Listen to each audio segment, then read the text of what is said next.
Yeah, you're Polly. You look different. Yeah. I think we're going to start by asking someone to substitute for Polly Toynbee, who's not here yet. Richard Sennett might be a good idea. So, you again, for some of you here for the first time in the afternoon, my name is Ricky Burdett, Director of LSE Cities and Professor in the Department of Sociology, and it's my great pleasure to welcome you back to the continuing day in celebration of Richard Sennett's work and writings and his influence on very different aspects of the social and the built world. I've been very lucky to be a fellow traveler of Richard's for over a decade. In fact, we started the Cities program, now run by Fran Tonkis, here nearly 12 years ago, and we've been continuing our plotting exercises. Now, in order to celebrate Richard's work, and following on obviously from the session that many of you have just heard, and in order to focus on what is, for those of us who are involved in making cities and involved on the side of policy, on the side of design, we've all learnt one thing, I think, from Richard, who probably you could say learnt from Jane Jacobs back in the 60s and 70s, which is the fundamental debate and discussion, and the fundamental difference that is now being had as a result of Richard's writing is the linking of the physical world with the visual world. And probably this image behind me summarizes that. I'm going to come back to that in a moment. Now, as chair of this session, I thought that I should just be true to this intellectual statement and use words and images in order to just prompt a discussion.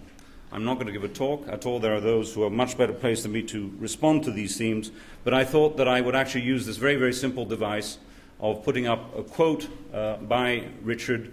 I'm not going to ask him to read it since he's now here. I will.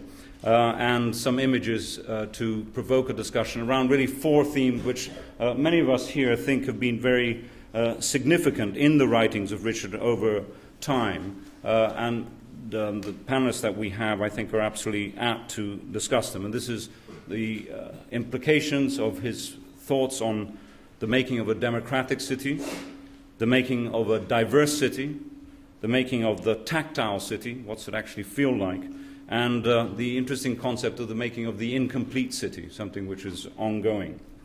I have to thank Susie Hall, who collaborated with me in putting both the presentation and the ideas together. Now, the three and let's say a half or 3+ speakers we have are probably quite well known to many of you. Jeff Malgan, who's on my far left, is director of the Young Foundation. Young Foundation is a long-established organization, established, in fact, in East London, but he's been running it now for a number of years and totally renewing it. And basically what it's about is bringing together insights, innovation, entrepreneurship to meet social needs. That's the whole concept behind it. He was, in fact, the founder and the director of the think tank Demos, that many of you know was highly influential in shaping the ideas of the past government, and up until 2004 played a number of very significant roles in the British government, including being the director of the government strategy unit and the head of policy in the Prime Minister's office. And note the date, he left in 2004. Richard Rogers, who is sitting next between David Adjaye and Richard Sennett, is an architect and urbanist. He's the founder of a firm which is now called Rogers Stirk Harbour Partnership. And he's probably designed some of what I would call the most canonical buildings of the late 20th century and the early 21st century, including the Pompidou Centre, Lloyd's, but also incredibly delicate and significant buildings like the Maggie Centre for cancer patients, built only a few years ago, and Terminal 5, which will be familiar to many of you. He's been advisor to... What do you think that's about? Huh? I like the word delicate. Oh, no. He's been advisor to a number of mayors around the world, a long time with Ken Livingstone and a very short time with Boris Johnson. And he was the chairman of the Urban Task Force, which I think has had a major influence in terms of the shaping and the regeneration of British cities. And David Adjaye, who is sitting three to my left, is a designer with a keen interest in the relationship between architecture and culture, very close friend and of all of us here. And what he's done in the last few years actually designed a completely new type of building, which is known as the Idea Store. We'll come back to that. But also has been responsible for a number of buildings in East London, such as the Stephen Lawrence Centre and others. Last year, with others, a very important and exciting project which will be built at the heart of Washington, behind the White House, which is the National Museum of African American History and Culture. And he has a few mixed clients, from some artists to the Nobel Foundation in Oslo, where he built an important structure there, and Brad Pitt. So it's quite a mixture. Enormous interest in not just architecture and urban context as a designer, but also as a keen observer, and curated a beautiful exhibition on urban Africa. So what I'm going to do now is just start the discussion around these four themes. And I'm just going to read out a quote and then show literally one or two images after them, and ask a number of the panelists in turn to comment, and you can be anyone. Really, I think you can be you can be Polly Toynbee or someone else. Now, I think this is a significant quote, and it follows on some of the themes we were hearing before about what constitutes the public realm, the res publica. Now, the res publica in Latin in many ways means public things, as you know. A res publica stands in general for those bonds of association and mutual commitment which exist between people who are not joined together by ties of family or intimate association. It is the bond of a crowd, of a people, of a polity, rather than the bonds of family or friends. As in Roman times, participation in the res publica is most often a matter of going along, and the forums for this public life, like the city, are in a state of decay. This was written in 1977 in one of Rich's first books, The Fall of Public Man. And I thought perhaps, Jeff, I could turn to you to comment on this notion of the res publica and how in your work and your thinking some of these issues are of significance. Are you going to show the images now? Yeah, I am going to show. Yeah. It's the one we had before. And I was then going to be naughty and show an image of what not to do. Right. Or what constitutes a world which perhaps, Jeff, even though you work there, is the anti-res publica. It's not a place which creates or in a way empowers that level of engagement we were talking about a moment ago in the quote. Well, let me return to the quote. I think it was George Bush who said the problem with the French was that they had no word for entrepreneur. The problem with these issues is it doesn't actually have many words for the things Richard is most interested in. Flaneur, bon viveur, res publica, and so on. And the book which this is from, The Fall of Public Man, I think it's worth saying is an extraordinary book, like so many of Richard's, because it is a work of literature as much as social science. It wanders down alleys and byways, talks about clothes and style and speech, but also has a very profound, sometimes quite simple message, which, again, like many of his books, is a story of decay, an elegy, a lament, comparing that era with the Roman Empire at the time of Augustus, when the old civic, public, republican ideals had been emptied of meaning. People still, in a sense, use some of the same rituals, but they had been hollowed out. And he's warning the same has happened to a modern industrial, post-industrial society. And he's also at the same time attacking the counterculture, the radicals, accusing them of really betraying public shared ideals and turning to a narcissism of the self, looking inward for truth rather than into anything shared. And it's a moment in a way then, sort of a few years after the 60s, when it's almost a very unfashionable stance to take, but perhaps one which looks more sane now. I think it's particularly interesting to talk about this, and I'll come on to the public spaces in a moment, because we're only a few weeks away from an extraordinary display, in some ways, of public man. 3 political leaders going through public debates for 4.5 hours in front of an audience, very kind of classical format almost. They couldn't, at least to a degree, resort to sound bites. They had to instead set out arguments. The tone of debate, pretty sober, pretty serious. They all talked about the national interest all the time, rather than appealing to that much to self-interest or narcissism. And quite a sort of high-flown rhetoric. And then at the election, a week ago, today was it? Yesterday, most people, when polled, said they voted out of a sense of duty. Again, very sort of classical public man ethos, actually rather thriving against all odds in our society. Seen through another lens, the debates were happening in a TV studio, not in the city.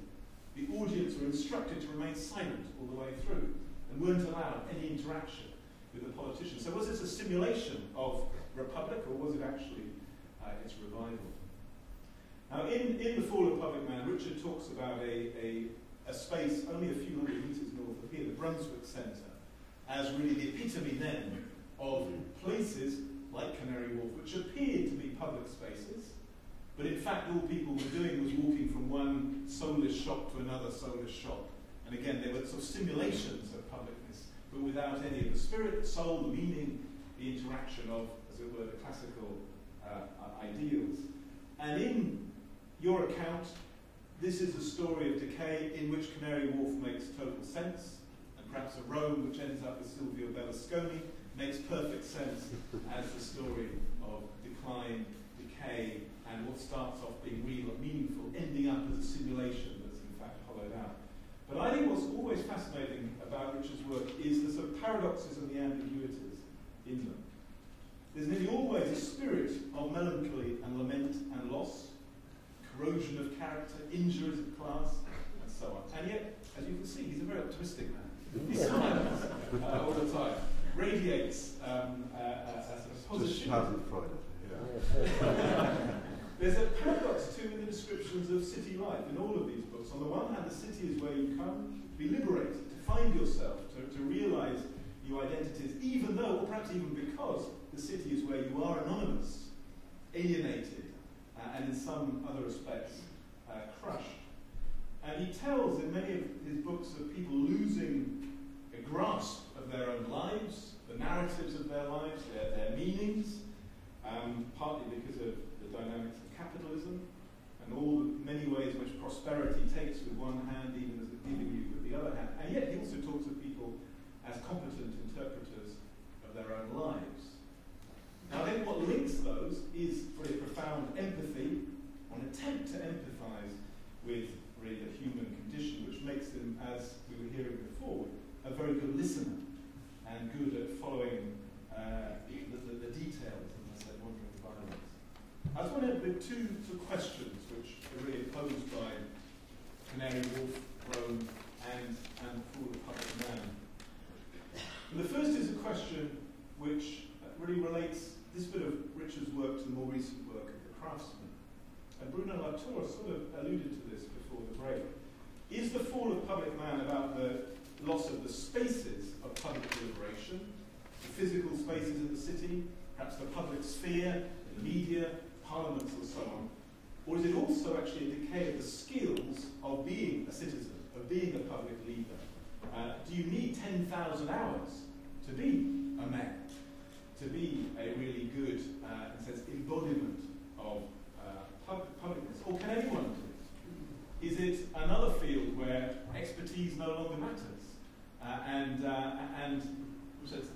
millions of amateurs perhaps gathering on the net and so on can displace, as it were, the sort of classical ideas of leadership.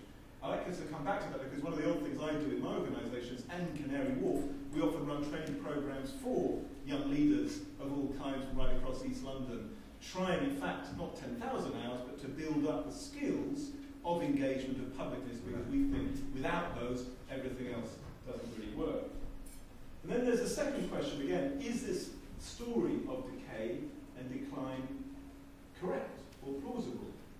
Again, related TV debates, look at Bozak's public spaces, and it's quite easy to believe it.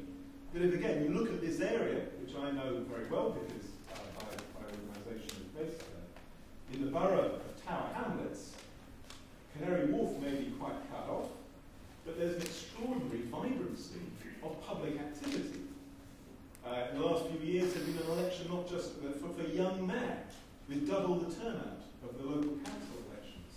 There are participatory budgeting exercises in every area of Tower Hamlets, which are the equal of any in the world in terms of the levels of engagement. We've just been through an extraordinary election campaign. One of my colleagues was elected MP. Thousands of people taking part on all sides, knocking on doors, and really live arguments about the issues. And of course, alongside the face-to-face sort of polis, res publica, the online life of Twitter and Facebook and so on, every bit as alive, and in this case involving people in Bangladesh, as well as right across other parts of the world, Somalia, and so on. So I think the story of decay perhaps isn't quite accurate, but then my very final comment is this. Does that mean that Richard was wrong in The Fall of Public Man, or was he in fact being the absolutely ideal intellectual who, by so forcefully warning us about what we might be about to lose, ensures we don't actually lose it? Thank you for that. Do you want to answer those two questions? Because in a way, in what you've just said, what you're experiencing, say, in East London, I'll come to you in a second. No need, but I do want to say Jeff, do you want to just draw that out? You've posed these two questions, but clearly you have a sense. I think there are skills, well, to my first question, I think there are skills of being a citizen, being a part of public life. There are skills in a democracy. Every citizen needs to have at least some of those skills, and people you want to put into positions of leadership, decision-making, and compromise need even more skills. And in a very diverse, messy, difficult city like East London, you actually need even more of those skills than anywhere else. And perhaps if I asked Richard Rogers just to comment on the issue of the relationship between public space. Has there been a deterioration of the quality of public space, the design of public space over the last decades, which doesn't allow the sort of engagement that we're talking about? Surely not. I would say that in the last, again, it depends where. It's a very general statement, so it's very difficult to pick it up. You can play it in many different ways. But if we're talking about the wealthier part of the world, I suppose, I would say that there is certainly a much better recognition of public domain.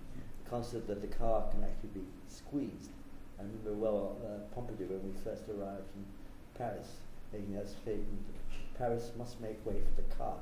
I don't think anybody today would do that, which means there is a beginning. Any president or king or leader would do that without the consciousness that actually it's all about people.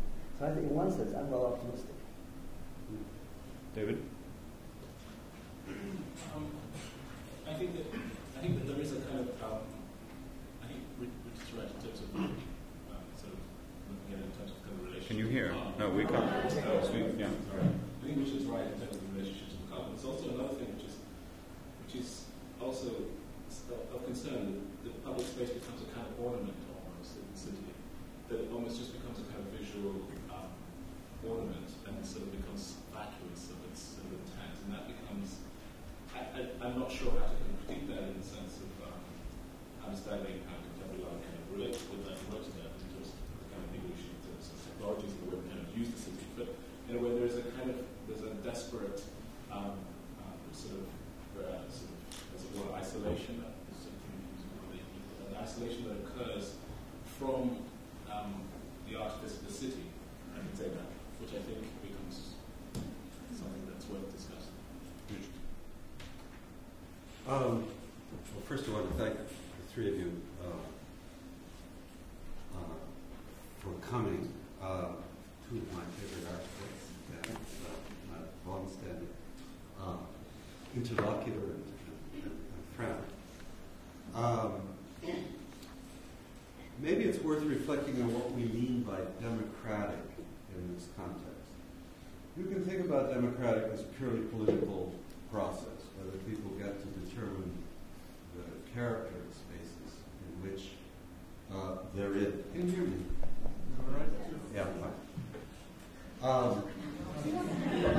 Don't lean back. And then I'll move this here. I like to which is really democracy about decision making. You can look at democratic space as, secondly, a process that has to do with interaction. How much do people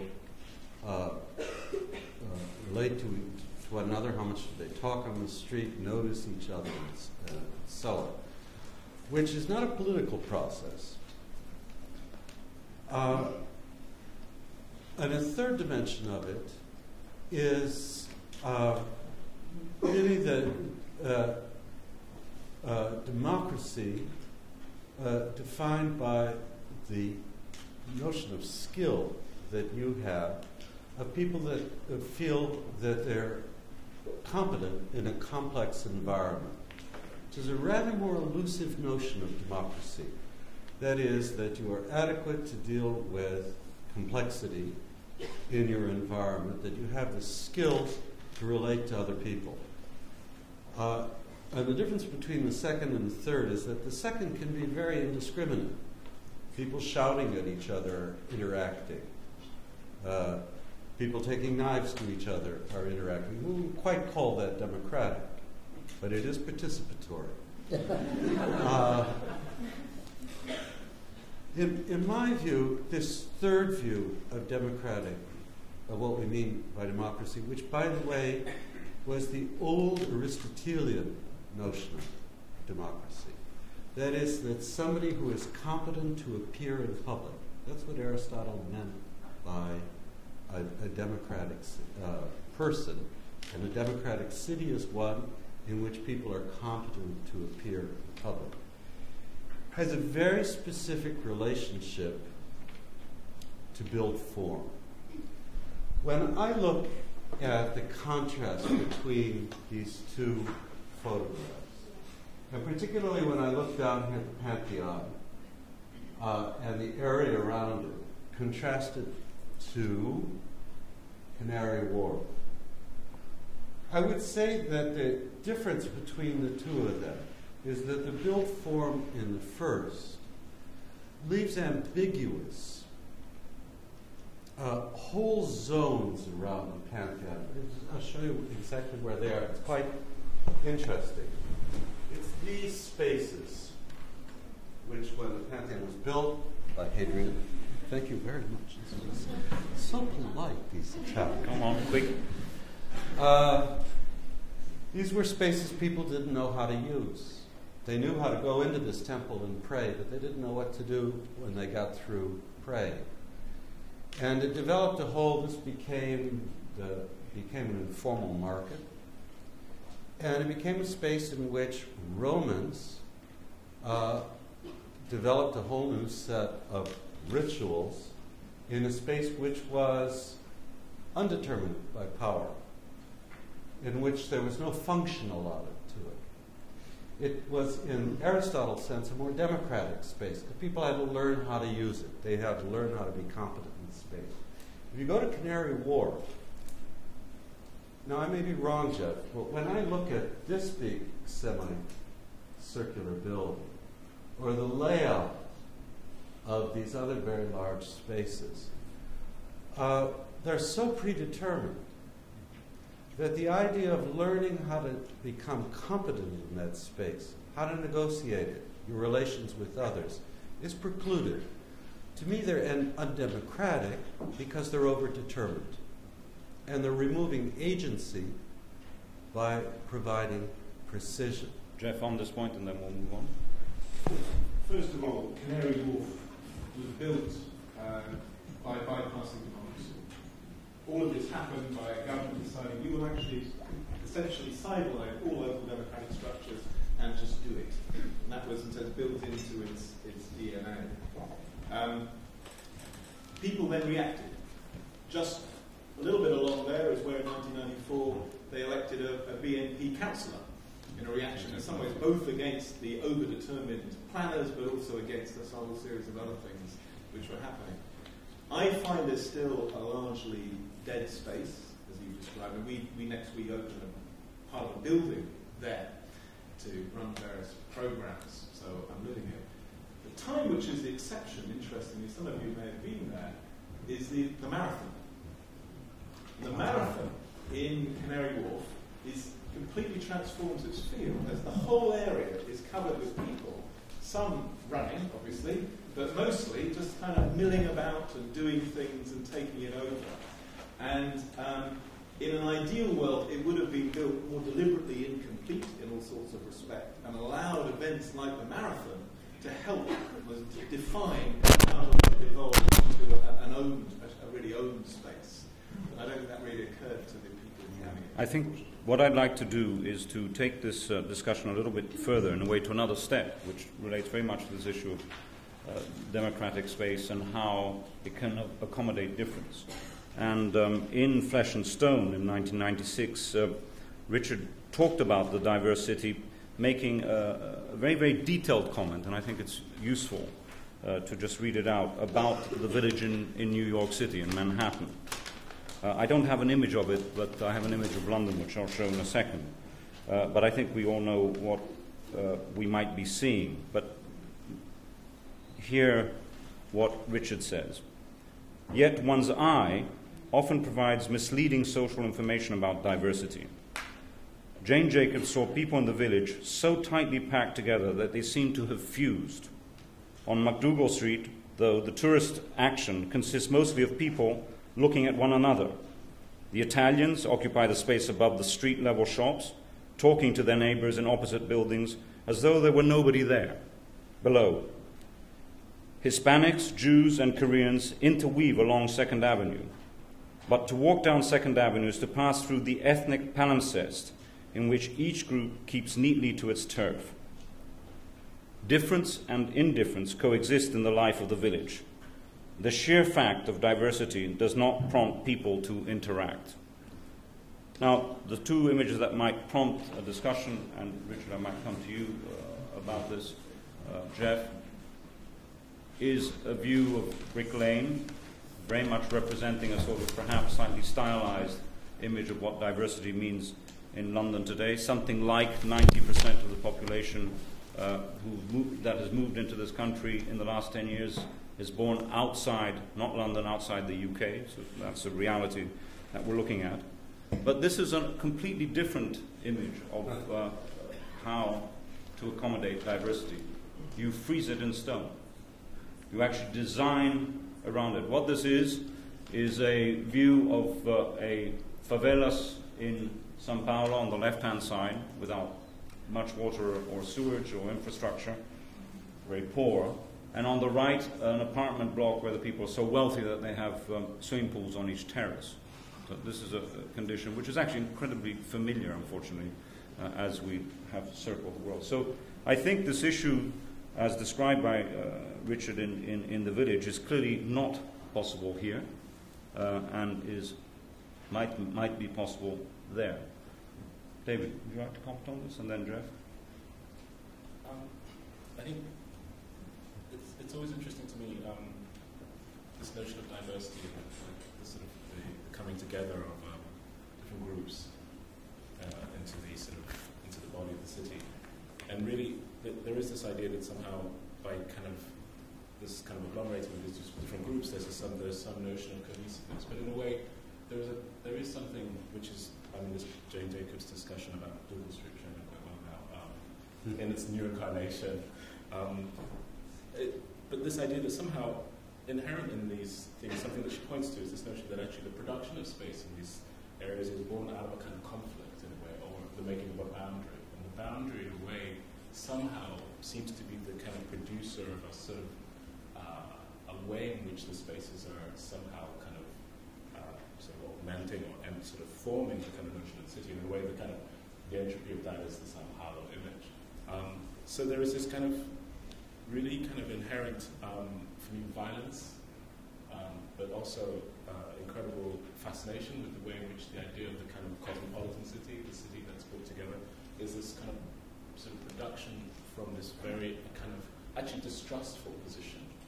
Actually, this idea of distrust rather than the idea of a kind of compassion or a kind of affection for one another, which you might think might be the more humanistic kind of relationship. And that in that, and then that becomes the kind of idea of the public in the city. And I think that's a kind of very interesting discussion. Jeff? Yeah. Well, clearly quite a lot of people in Britain, as in Sao Paulo, would like to retreat behind some walls. There are plenty of gated communities in London, though more often this is happening outside the city in the creation of separated off zones without fear of too much interaction with people who might be poor or violent or mentally ill. And there's a story to tell which says this is all bad and your previous image all good. But if you peel a sort of layer below, even that image you had before, it is a healthy image of people mixing up and eating at the same table. But it can be quite a superficial image of diversity. They may know very little about each other. They may be just tolerating each other, but that's about the limit of it. And around this particular place, in fact, much of the housing is much more segregated, essentially, than it was 20 years ago. Many of the schools will be 95% one race and another. And you actually have to dig a lot deeper to really see what's going on in terms of the dynamics of the city, rather than just looking at face value at the leisure interactions. And the only final point I would say, which is the thing which fascinates me and I don't really understand, is the balance between the private and the public. Clearly, to feel at home in a city, you have to have a private space. You need your fences. Right. You need the places you can disappear. You also need the semi-private spaces where you and friends can get together without too much interaction and jostling and so on. And yet you also want the mixing of the public. And urban design has often gone most wrong, either with segmentation, but also it's trying to force people into too much interaction, excessively large walkways, which then end up making people scared over sort of large public spaces, which again end up being inhuman and intimidating, even sometimes though they're trying to create a kind of classical agora. So, I mean, the point you're making, I think, comes very much to the heart of what an urban designer, an urbanist needs to do. And in fact, I might bring in Richard Rogers on this. I mean, many times that we are faced, let's say, as designers to create neighborhoods, there is a totally synchronous view of what should be. It should all happen in a short period of time. We'll come back to this later. But certainly there's no space, let's call it, for the multi-layered sort of dimensions that Richard Sennett talked about in this quote from Flesh and Stone. We talk about people, a space working for people. But which people?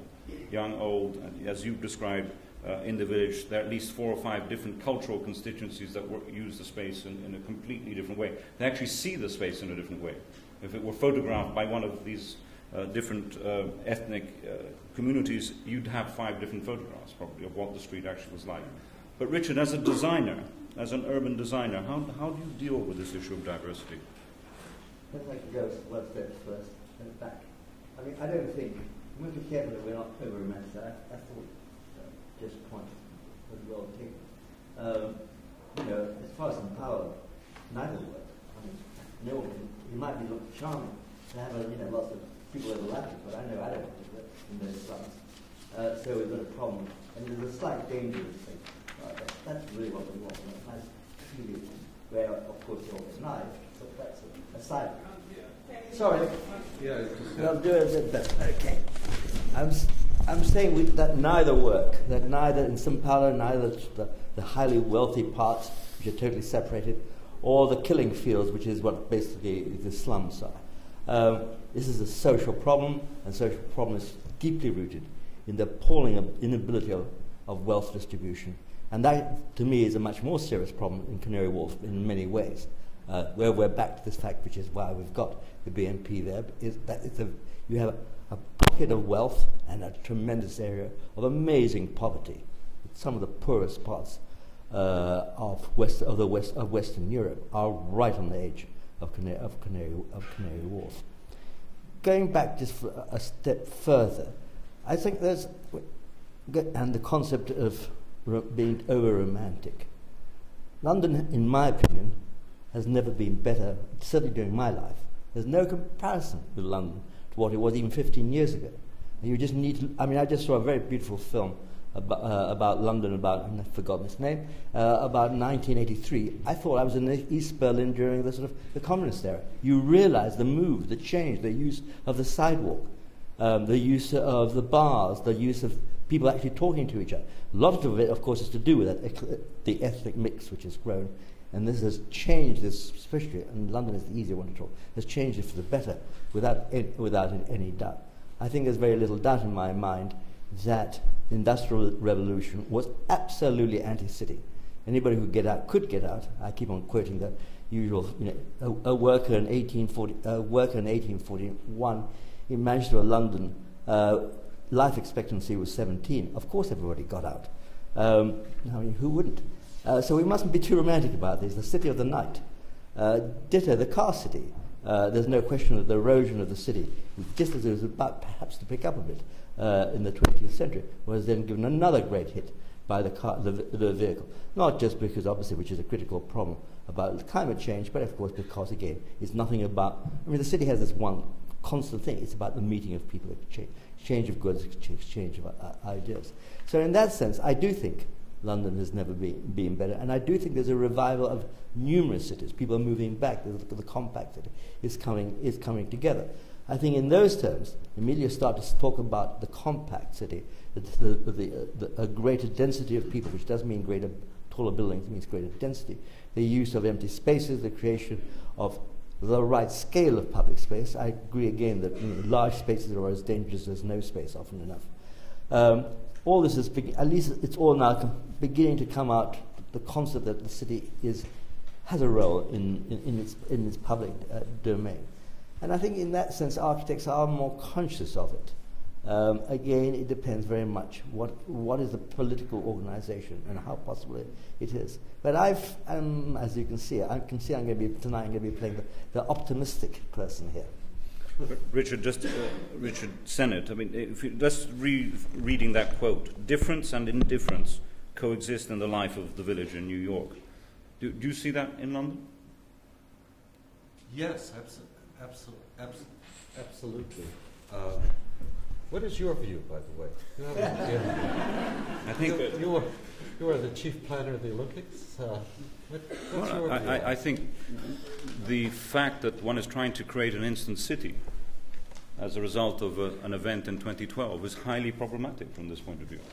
But I think that applies to any large-scale project of that sort. The risks of actually creating something which doesn't accommodate with that sort of resilience and flexibility the differences and indifferences that we don't know of today is something which is not being handled well. But what about you? Well, I tell you a story about, and I remember this very well because I remember where I wrote this passage. After the Civil War ended in Lebanon, I became involved with a group of planners who were trying to restore Beirut. Lebanon had been in a 14-year civil war. People who had lived with each other as very close proximity to each other, as neighbors, Christians and Muslims, even a few Jews still. Suddenly, at the time of the Civil War, in the city, it became intolerable, their presence to each other. And it was like almost putting a match to something that nobody expected would ever burn, because people had been living side by side for literally centuries. Civil War ended. Group of us, we met at MIT, various meetings, and began trying to plan, rebuild the city in some way that this surprising flashpoint phenomenon wouldn't occur again. We focused on, it's called the Green Belt, which was a fighting line between Christians and Muslims in the city for 14 years. There had been so much fighting, so much destruction, and it's such a fertile part of the world that trees had grown up, you know, the buildings shot off on their sides, a kind of no man's land in which a kind of jungle had grown up. And our thought was, what kind of building can we do along this green line which would somehow prevent this confluence of difference and indifference? We tried to solve it by purely visual means, by intermixing with differences of ethnicity, intermixing differences of functions. So the Green Line had clinics, it had lots of shops, had housing made out of these destroyed half buildings and so on. It sort of worked. It's destroyed again. The Israelis bombed it in the most recent conflict in Lebanon. But it haunted me, this notion that the mere presence, I wasn't, you know, when I was writing about New York, I was thinking about Beirut, that the mere presence of living in difference is not the same thing as knitting together a society. And it's haunted me ever since. When I hear a lot of discussions about multiculturalism, I'm seeing Beirut in my mind. These places where people, literally neighbors across the hall, began shooting at each other. You know. So that's for me the problematic in this. I'm very interested in your comment, David, about this. Because David? I think this is, it's definitely something that I think needs more debate, because I mean, for me, I sort of took, I take it by, I was kind of also referring to some research that I've been doing recently, which is looking at the nature of even cities in Africa, and this notion of the production of space that kind of makes these cities, and the idea that actually traumas kind of produce these spaces and produces these conditions. I mean, if you look at any sort of independent city in Africa, it's a lamination of, 4 or 5 different conflict points which come together to make the identity of the city, from its colonial past or its empire building further back through to sort of ethnic conflicts that are happening from Jos in Nigeria right through to Kigali, or it's very fascinating, this idea of at once this idea of the idea of the city as a kind of an agglomerating body, but also this kind of trauma that it's actually being produced out of these conflicts, and then these conflicts being these things that we need to negotiate. And I just wonder if there's maybe another way of thinking about the production of the city, which can start to kind of, I don't know if it is because it's inherently maybe a political issue, but I'm not sure. Do you know what I mean? It's a really tough thing, but I'm sort of struggling with this. I think what I'd like to do is move on from this point onto an issue which really deals with a very detailed point of design. Wait. Aren't you unhappy you invited me up here? Totally. So I'm going to try and control you. I've just come back from Beirut myself, and I think one of the extraordinary senses of the part of the city which has been rebuilt very rapidly in the last 10 years is the absence of relationship between the buildings and the street, which is the total antithesis of everything that city has, and many other Mediterranean cities, has been about. So let me move on to this detailed point, which I think relates to this, before opening up again the issue of the city as our final discussion. And this is to do with the tactile city, and is again a quote from The Fall of Public Man. And it refers to the International School of Modern 20th Century Design. The International School was dedicated to a new idea of visibility in the construction of large buildings. Walls, almost entirely of glass, framed with thin steel supports, allow the inside and the outside of a building to be dissolved to the least point of differentiation. This technology permits the achievement of what Siegfried Giedion calls the idea of the permeable wall, the ultimate invisibility. But these walls are also hermetic barriers. Lever House was the forerunner of a design concept in which the wall, though permeable, also isolates the activities within the building form from the life of the street. In this design concept, the aesthetics of visibility and social isolation merge. I think that's the key point, that in these buildings, which represent that area there, the aesthetics of visibility and social isolation merge. Now, I've done something which is probably unfair, is to actually use two of David's buildings, and they're not great photographs, David, doesn't matter. But they make the point that there are other ways of using the same materials, in this case glass and steel, to in fact achieve a very different end. David.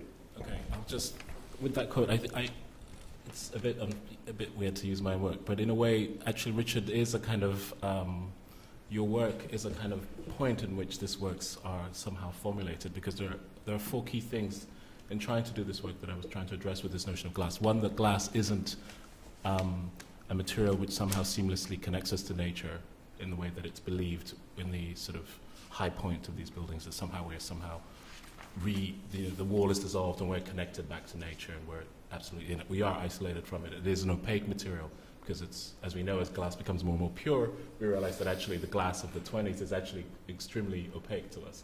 But two, also the idea that somehow that the architecture of glass doesn't have to be this highly machined, highly efficient model, which comes from the kind of capitalist idea of kind of, making a kind of a pure sort of, as it were, the office building is a pure extrusion of a type that becomes repeated and becomes a kind of almost like a machine, that somehow the glass building can somehow make a relationship. So in these buildings, they relate directly to the place of the public, which is the market. And they take on the notion of the market, which is the colors of the market stalls, as a kind of contextualizing idea. So it kind of tries to kind of use glass within a new idea of contextualism, a kind of contextualism with a sort of sense of what the public, trying to upscale that space of that public realm to the scale of the building.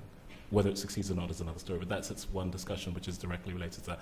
And thirdly, then, to say that actually in the kind of dense urban, sort of not so wealthy parts of the city, that the preciousness of a cultural building is more than just the sum of solving the function, but it in itself becomes a space to allow a kind of public to emerge. So in a way, the building is a kind of almost, I mean, I started to say landscape, but I don't mean literally like an architectural folding form, but I meant like a plate where you would have nooks and crannies and places to passage, and that the building would not be an object, but it would somehow try to kind of laminate itself very much into the context. So that's what's kind of... Jeff, you're a user of this building, are you not? Will you comment on, in a way, the social landscape and how, around it, and how these buildings deal with this interface? Well, it's a very, very social street there. I mean, it's full of activity and people walking and people selling things. It's a market economy, if ever there was one. And as you say, you've opened it up. People love using the building because it feels very alive, very open, very convivial, and also has actually books in it, strange things like that.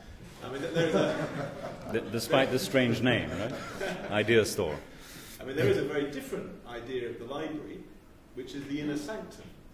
And I don't think that's necessarily a worse idea than the idea store. Similarly, the quote about glass as a sort of creating a seal for the street, there are many traditions, Middle East, I think Africa too, where you deliberately try and keep the street away from the private space of the home and the inner courtyard and so on, because they are different. It's not always appropriate to try and link them together. This happens in this case, it is right, and it works brilliantly well.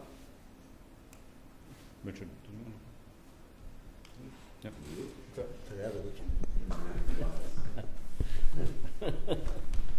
I remember a wonderful essay by Colin Rowe on transparency, just as an aside, and pointing out, which is obvious, I suppose you could say, is that basically glass is black. You know, yes, because when there's no lights behind it, it's black. You know, and most of the time that you're looking at it, it's black, and it's only when it's backlit that it becomes transparent.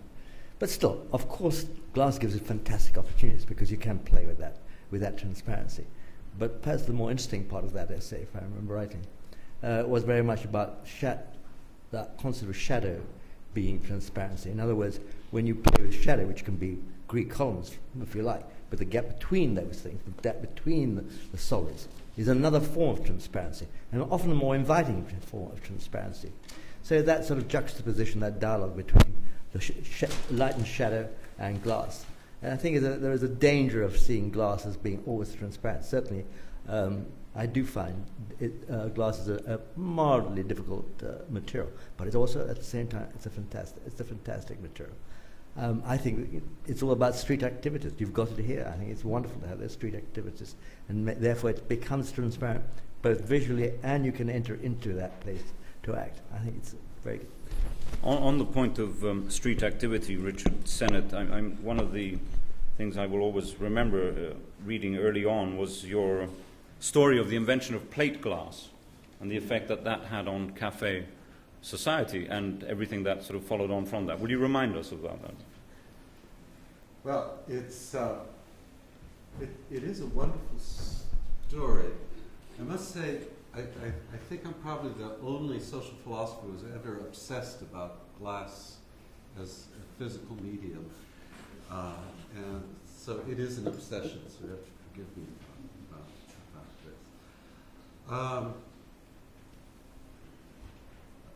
A huge discovery was made in the 19th century, technological discovery, which was that you could hold you could roll large sheets of glass, and you could encase them in iron or in steel frames, and that they could be permanently set into buildings. That a window, a glass used for a window, no longer had to be something that opened, that you could create a sealed object which seemed to be entirely transparent, framed with these glass panels. And the first use of this was in the department stores of Paris in the 1860s and 70s. And suddenly, instead of having most shops before then in Paris, they did have windows or grates, but during the day, in order to sell things, the grates were up or the windows were open, and people actually touched the things that they wanted to buy.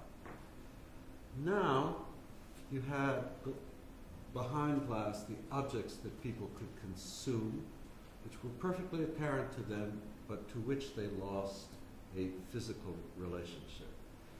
And what happens to social philosophy when it gets a hold of a sort of juicy fact like this is it starts talking about dematerialization. Because here was something in which the operations of the eye were divorced from those of touch, smell, and in buildings like this Lieberhaus site. So I got very interested in something which the only other social philosopher I know who was obsessed with glass, Michel Foucault, began to think about in terms of the issue of surveillance and how something is perfectly visible and yet inaccessible to. That's the whole story of discipline and punishment. But for me it seemed to be, and I have to say it was a metaphor, of ways many materials are used so that this illusion of something being available to you and yet withdrawn tactilely from you comes into being. What I find so interesting about what both of you have done is that, I mean, these are fixed glass plates that you have, and Pompidou is fixed glass plates. Is Lloyd's of London fixed glass plates? No, that opens. Yeah, anyhow. Hardly ever opens. But what it doesn't do is arouse that same illusion accessibility. The buildings are physically, as objects, much more, both Bobura and the Idea Store, much more permeable objects. But they're also much more opaque. And as I say, for me, as somebody who thinks about sort of the theory of physical things, this has been incredibly suggestive. You can think about it too in terms of our earlier discussions, in terms about the net and communication on the web. You can instantly know what people think, but you only see a surface. And what's sealed is other forms of, as it were, getting behind the surface. And I think the whole kind of dominance given to transparency in culture, as I have to say in politics, has some of this notion. Transparency isolates and hides sometimes. Okay. Well, I was going to say, I mean, one of the fascinating things happening in cities at the moment, in this city, is a lot of glass is going up still. Yeah. And on the other hand, there's this great move to the edible city, the tactile city, to filling every available space with things to grow, things to eat, things to pick, things to touch. And I think this is partly a reaction against the oppressive claimed transparency that it is often obscure of city life. Now there is a Whitechapel doesn't have many orchards in it yet, but maybe this is this is perhaps the next step. Yeah. Let's take the argument to, in a way, its natural conclusion. We've started talking about cities and democracy and looked at the issue of diversity, and we've narrowed now into issues of design and how that relates to a sense of urbanity. But I think one of the biggest issues which affects many of us who are thinking about how to change cities, it goes right to the heart of your question about the Olympics. It goes, I think, right to the heart of many of the projects that Richard and his colleagues are designing for new towns around the world, whether it's China or elsewhere, is the issue of how do you design for something which is in continuous growth and change. So it deals with the issue of time. And in The Conscious of the Eye, Richard wrote this passage, which again refers in some detail to parts of New York, but obviously it has general application. Buildings are now much less flexible in form than the rows, crescents, and blocks of the past. The lifespan of a modern skyscraper is meant to be 40 or 50 years, though steel skeletons could stand much longer. Service stacks, wiring, and plumbing are planned so that a building is serviceable only in terms of what it was originally intended for. It is much harder to convert a modern office tower to mixed uses of offices, apartments, than it is to convert a 19th century factory or 18th century roadblock to these uses. In this shortened time frame, the integrity of form acquires a special meaning. The original program for a building controls its brief lifetime of use. The physical urban fabric has thus become more rigid and brittle. More rigid and brittle. I think this is a word we'll talk about, two words we'll talk about. But I'm actually going to illustrate this with two images. One is Richard Rogers' building, the Pompidou Center, which he did with Renzo Piano now 30 plus years ago, which was designed very much, Richard, around the concepts of long lice and loose fit, and exactly trying to deal with this issue that Richard Sennett has written about. And I want to contrast it very unfairly to this could be anywhere. It's an image by a wonderful Italian photographer, Oliviero Barbieri, of, in fact, Shanghai, which I think symbolizes, just with this image, even the grain of the photography, of how rigidity and brittleness, in a way, nearly come together. But Richard, if I could ask you to perhaps comment on this notion of the life of buildings and how does one plan for incompleteness? Everybody knows the sentence, the only constant is change. Sorry. I have to remember these things. I'm saying the famous sort of sentence, the only constant is change. And I have no doubt that change, well, we all know, change gets faster throughout history. And you just need to see the advances in the development of whether it's elements or whatever it is. You see a continuous change. Change is neither good or bad. I'm just saying the speed of change gets greater and greater. I would suggest, and I'll come back to the building, I would suggest that much of what the 40-year span of a building has very little to do with the building, it's to do with the market. And that the fact that within our materialistic society we can make more money by pulling it down and put it up. Of course it could stay up there. It could, as you say. Here it could stay up. In terms of the Pompidou Center, which I designed with Renzo and a wonderful team, including Peter Rice, a great engineer, amongst them, perhaps the driving concept, and I will sort of quote the first couple of lines of the report, a place for all people, all ages, all creeds, for the old and the young, and for the poor and the rich. It was meant to be a sort of open-ended structure. It was also very conscious, I think, that we didn't want glass, to take that point, except because we couldn't handle it without it being a barrier. But we did want permeability, making that very important, and you've made that difference between permeability and glass. Glass can be permeable, but basically it often is not. Again, the idea was it was a framework. Now, historically, the modern movement has always said the plan is the generator. I have vivid memories of being when we did this competition. I was against it in the Pompidou Center, but it's not the time to discuss it. But I was very much against the concept of doing a monument. I didn't like the idea of centralized culture. I mean, I was a left-winger after all. Who wants centralized centralized culture? Anyhow, we thought, let's see if we can make something which really could adapt, could really change to the changing needs.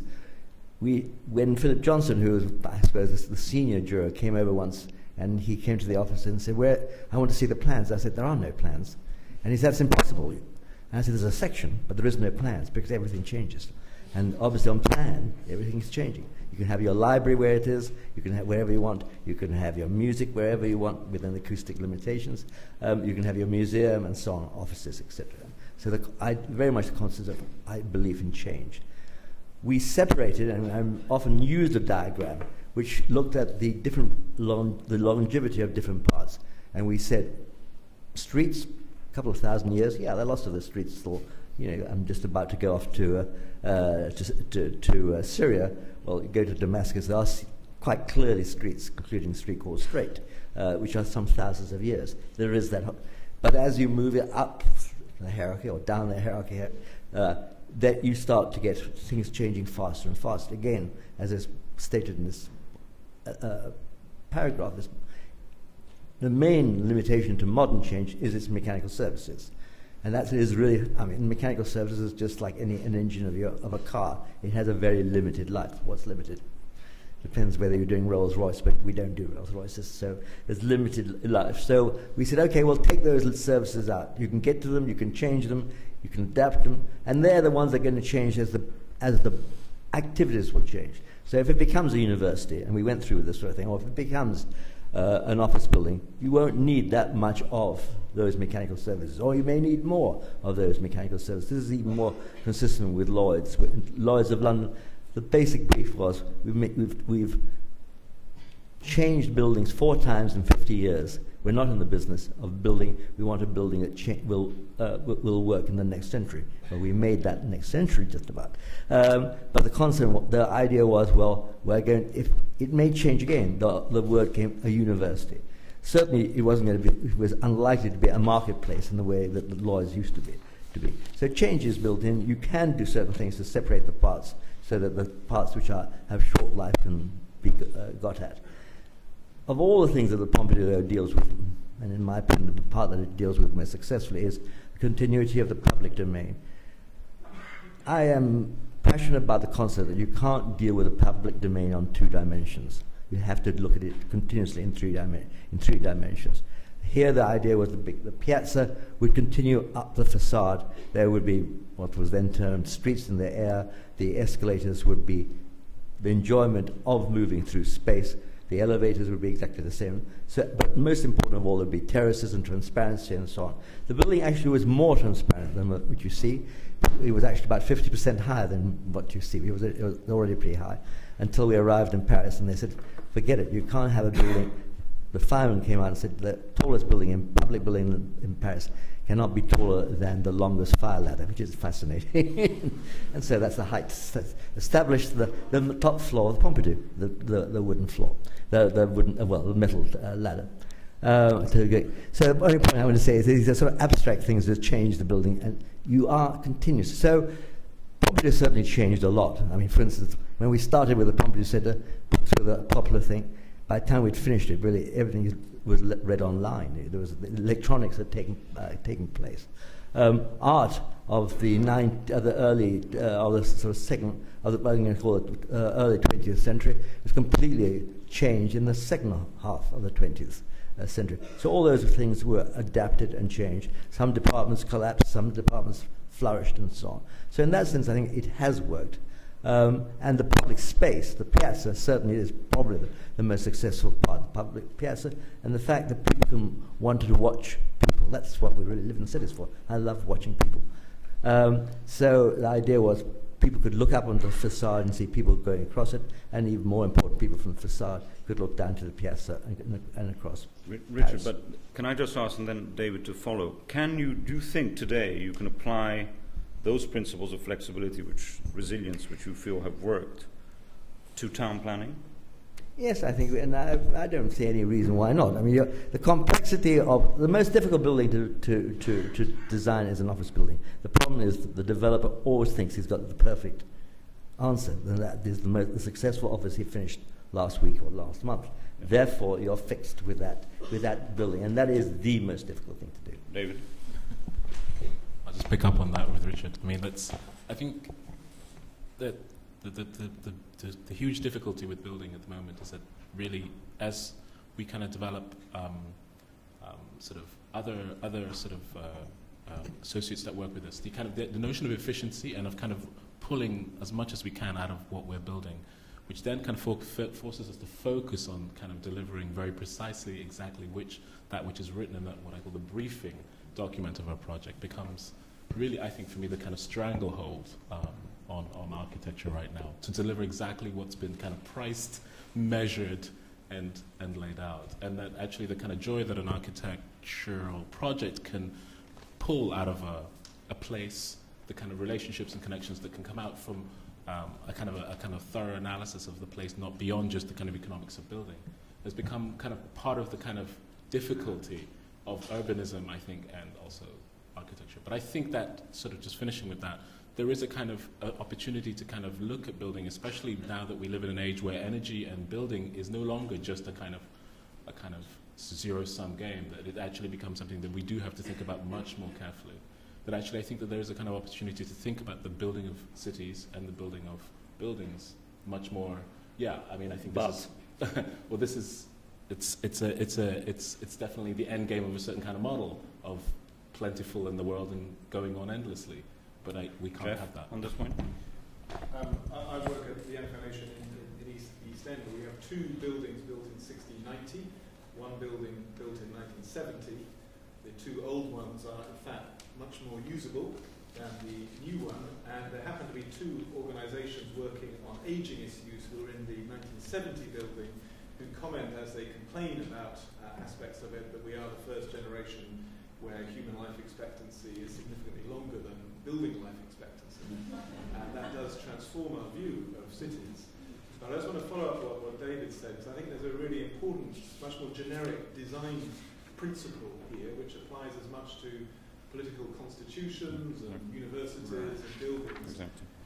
which is if your design attempts to optimize anything, it's bound to end up suboptimal, because it can't cope with change.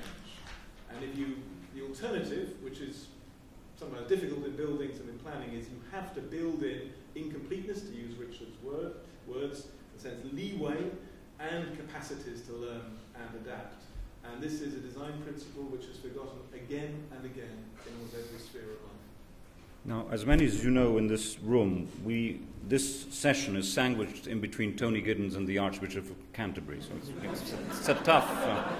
it's a tough situation. And in 3 minutes, we have to vacate the room. So, of course, I'm not someone who's going to try and make the link between the seeding session and the theoretical concerns that were raised there and what Jeff was talking about now. But there is a moment that you look at this image behind me and you think of the notions of rigidity and brittleness of the urban fabric, and you think of the same notions applied to, say, financial regulation or the banking system or forms of governance. I think there's something there which might form the basis of a new book, Richard. But I'd like you to wind up and connect these strands for us. Richard, some final thoughts on this notion. I want to just thank you for coming. No, not that. No, not that. No. I have to work more. Yeah. I'm desperate for it. No, is there a link between this brittleness in Well, society I mean, and the Jeff architect? has really said what I would say to you. This quote is encased in something about, really a debate about politics, which is that the attempt to find a finished form is always self-destructive. And I was thinking of this kind of Jeffersonian ideal that we should have a kind of overthrow every 32 years? I can't remember what he gave it a precise number of years, something like that, of political forms. And it's just a curious dialectic between the idea of getting something complete and getting something that can't breathe and live in time. But breathing and living in time means that you adapt rather than destroy. Things lose their form. They get to be a kind of incrustation rather than simply presence or absence. None of the children of people in Shanghai who grow up will have any memory of these places. And they'll be taken down, which is not adaptative change. It's not Jeffersonian change. It's just presence and absence, completion and destruction. And that's what I was getting at it's a political argument using this kind of visual form. Is that okay? Richard, thank you for that. I'd like to thank Judy Wiseman for organizing this event, and it continues, and Olivia for getting everyone here. I know Polly Toynbee did at the last moment say she couldn't come. Susie Hall again for helping structure this event. But will you all join me in thanking Jeff, David, and the two Richards? Thank you.